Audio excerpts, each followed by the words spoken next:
My name is Erin Sorensen. I work here at Midwest Labs. I am a soil analyst, but I have also been weighing up the corn stalks.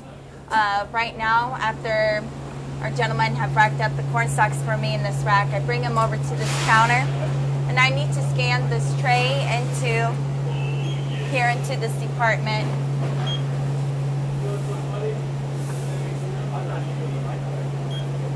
Once I have scanned the tray into this department, now I can actually scan the samples into this tray.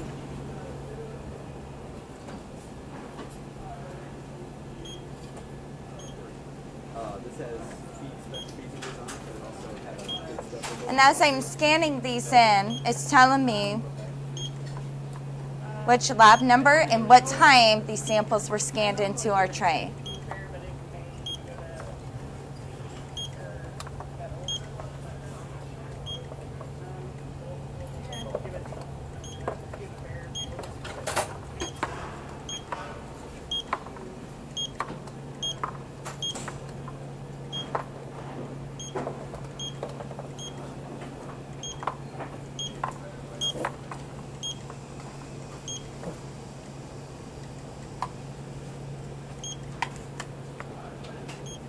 And this tray will go to our particle size lab. That's where we do all the weighing of our corn stalks.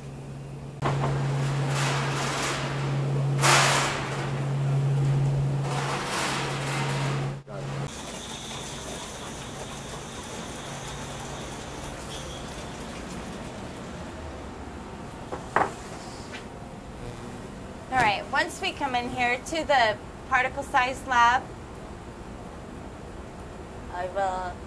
I've created a batch this morning of how many samples were logged out of our ovens. Once I create a batch, I can go into our weigh program. And we enter our employee number. We always double check the balance with a 5 gram and a 50 gram weight. And we'll just go ahead and hit print. I'll grab the 50 gram weight.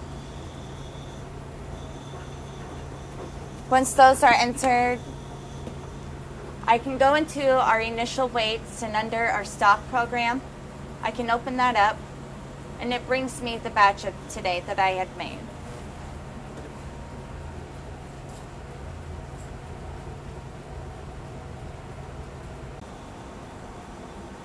When we weigh our corn stalks, we weigh anywhere from 0.175 to 0.225 grams of the sample. We always double check our samples as we weigh them. We have a dupe sample every 11th position of the position before. And then our 12th position is our quality control. And that's a check that we know the actual value of. Once I have a weight within that range, I'll hit our print button, take my weigh paper and pour it into the proper sample cup. Right now, I'm on sample number 8511348, and that's within my rack here. I always double check my numbers as I pull them out. I'll open the lid. I will make sure that my scale is turned out to 0. And I'm going to pour the sample onto my weigh paper here. And again, I'm weighing anywhere from 0.175 to 0.225. Once I'm in that range, I'll hit my print button, and the sample will automatically be inputted into our program. Once it's inserted, I'm going to pour my sample into its position of the rack.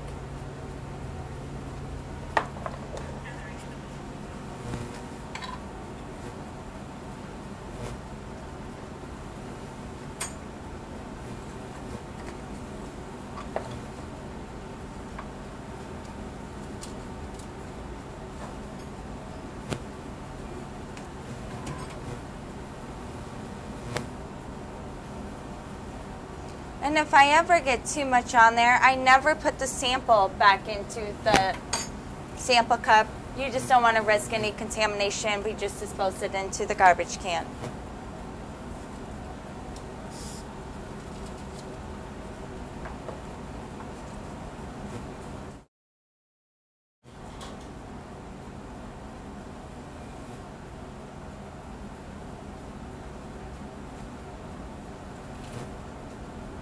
All right, I have my rack here filled with, I have 10 cups, all samples are filled, or all cups are filled with their samples. The first one of the day, we always leave blank, and that's just checking to see if there's a contamination problem from either our extraction racks or from our filter paper itself, or even our extraction solution. So the first one is always blank. So right now, since I have 2 racks here with 20 samples total, we're going to take them to our dispensing area where we will add 1 normal potassium chloride solution.